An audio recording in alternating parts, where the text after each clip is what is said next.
places, not just Israel. Many of these places, they're all dancing in the streets. I've never seen anything like it. Mr. President, Go ahead, please, in the back. Thank you.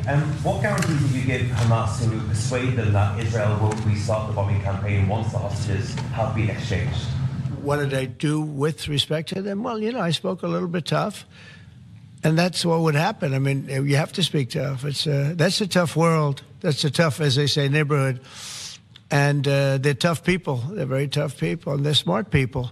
They're good negotiators. They have a lot of things going. They put that to good use. They're going to be very, very successful. But they knew the retribution would be tremendous, unsustainable. It would have been unsustainable.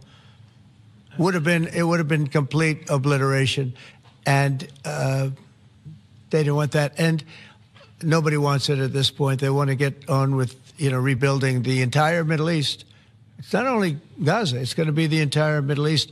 They're going to be able to live in peace. Now, we have some little hot spots, but they're very small. You know the ones I'm talking about. They're very small. They'll be very easy to put out. Those fires are going to be put out very quickly. Yes, ma'am. Thank you, Mr. President.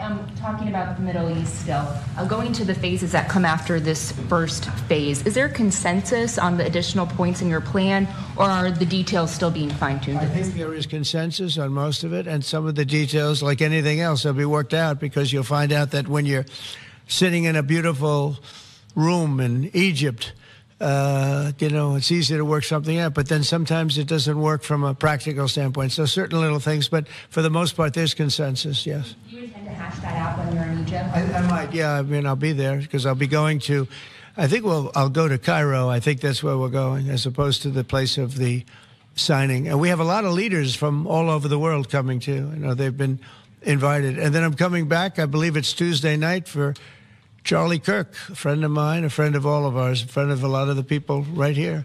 And we're giving him the Presidential Medal of Freedom, which is the highest honor you get outside of the Congressional Medal of Honor. One's military, one's civilian, but it's the greatest honor. And Erica's beautiful wife is going to be here, and a lot of people are going to be here. So, it's not easy for me to get back. It's a very quick trip, but I'll be making 2 major stops, and then I'll be on the plane trying to get back in time for Charlie. They're going to have a great celebration at the White House, in the East Room of the White House. Mr. President? Yeah, please. Russell Vogt said the reductions in force have begun related to this shutdown.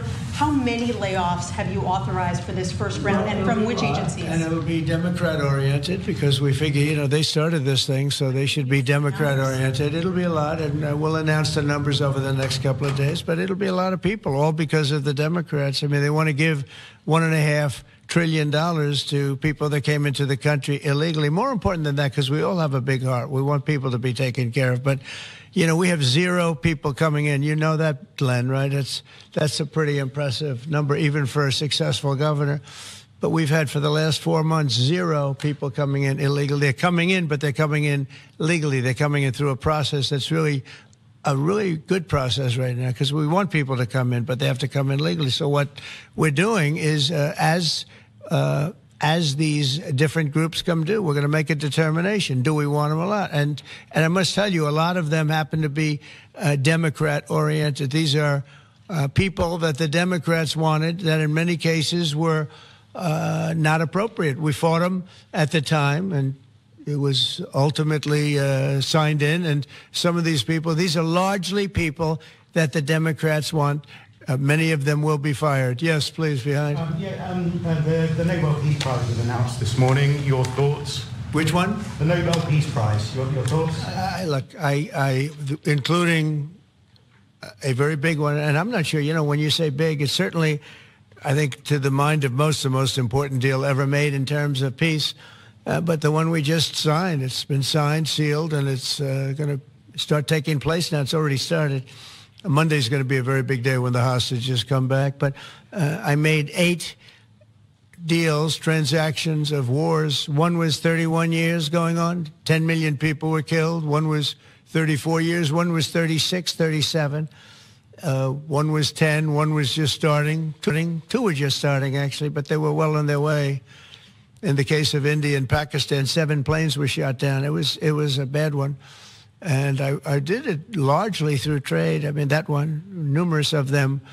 I talked tariffs. I said, look, if you're going to do that, we're going to put very big tariffs on your country. And they were both great. They stopped fighting, and they were two nuclear powers. So, they're all big. They're every one of them big.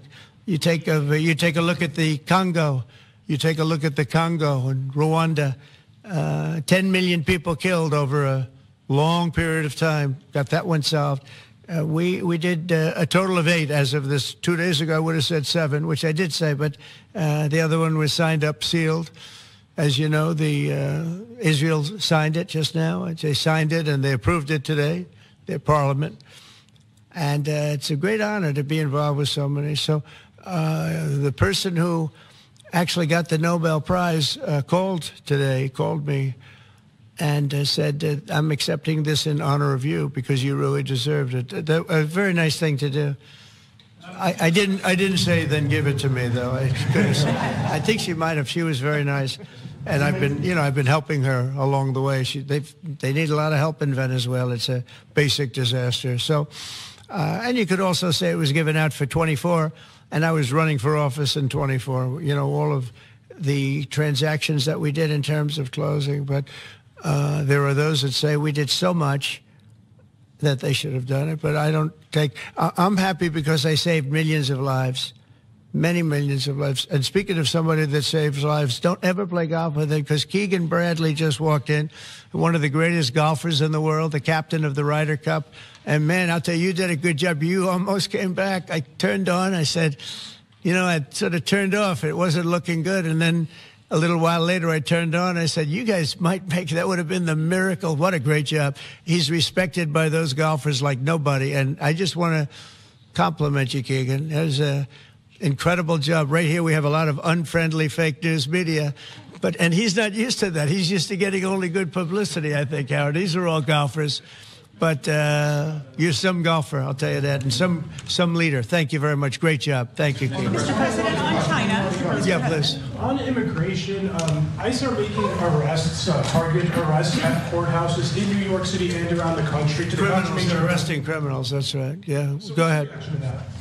I'm happy about it. I want them to arrest criminals. And if you take a look at D.C., a year ago, D.C. was our great capital was a very unsafe place. You know that. Some of you were mugged and talk openly about it. Some of the media was mugged. But right now, D.C. is one of the safest places in the whole country. The restaurants are booming.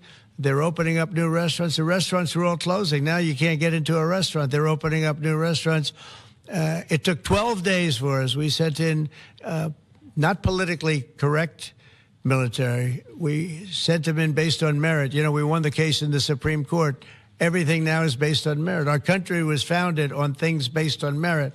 Like Keegan Bradley is not going to be playing golf if he wasn't a great player. If he shoots lower scores, there's no more merit system than that one, Keegan, right? If you miss a putt, they don't say, oh, that's okay, let's take it again, do they? No, it's based on merit. Everything's based on merit. And we're back to the merit system. And when they saw that military is all about merit. They're big, strong people that they're patriots too. And you take a look at D.C., and now we're in Memphis, and Memphis was really crime-ridden. It was terrible. A lot of people being killed. And they say in 12 days they can't even believe how much better it is. And it'll take probably a month over there, and we're heading to Chicago because we want to save Chicago.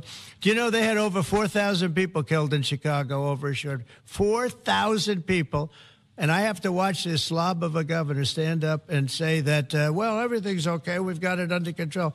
They had 4,000 people murdered over a very short period of time. There's not a city in the world, I don't believe, that can claim, you hear so much about different, I won't, embarrass anybody, like by saying Mexico City or by saying anywhere in Afghanistan. There's no place like that. And then I have to listen to the mayor who's got a 5% approval rate, maybe less. He's an incompetent man. And the governor's an incompetent guy. He's a guy that was thrown out of his family business like a dog. And I know his family very well. And now he's a governor. And when I watch him trying to say that it's okay, we have crime under control. 4,000 people over a very short period of time. I believe it's like 7,000 people were shot, but didn't die. But 4,000 people died. And then he gets up and talks about how it's not a problem. Or Portland, Oregon. I mean, every time I look at that place, the place is burning down. There's fires all over the place. When a store owner, there are very few of them left, but when a store owner rebuilds a store, they build it out of plywood, and they don't put up storefronts anymore. They just put wood up because they know it's going to be ripped down. And then I hear how wonderful it is. It's not wonderful. It's a disaster. That's almost an insurrection, that place. So we put our people in there, and they do the job, and they've really done the job. And the beautiful thing is we've done it. 12 days we had this place safe, and now it's, I would say within a month, it was beautiful. And it continues to be. That was 3 months ago. I'll tell you, D.C. now is one of the hottest places, just like this country. We were a dead country, and you've heard me say it 100 times. We were a dead country. King of Saudi Arabia said it. Others say. The Emir of Qatar said it. Many. UAE said it. The leader, great leader, UAE, all great leaders.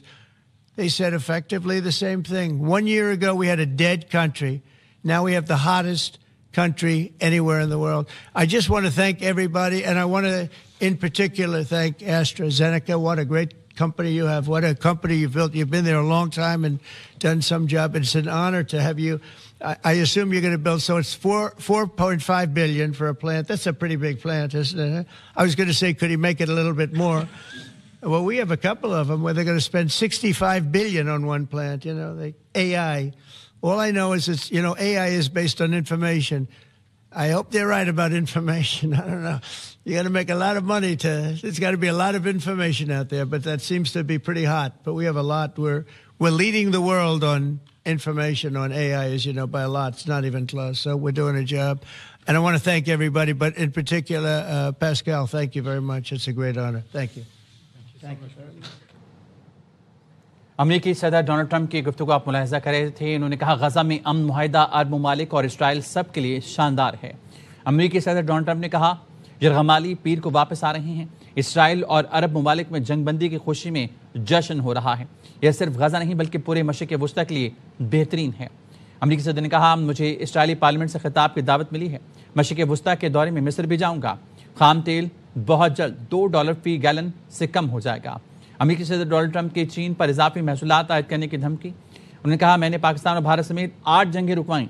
Pak Bharat जंग में 7 तैयारी गिराए गए। मैं Nobel अमन इनाम देने के फैसले का एहतराम करता हूँ। मुझे नोबेल अमन इनाम न मिलने पर अफसोस भी है। ये कहना था अमेरिकी सदर डोनाल्ड ट्रंप का।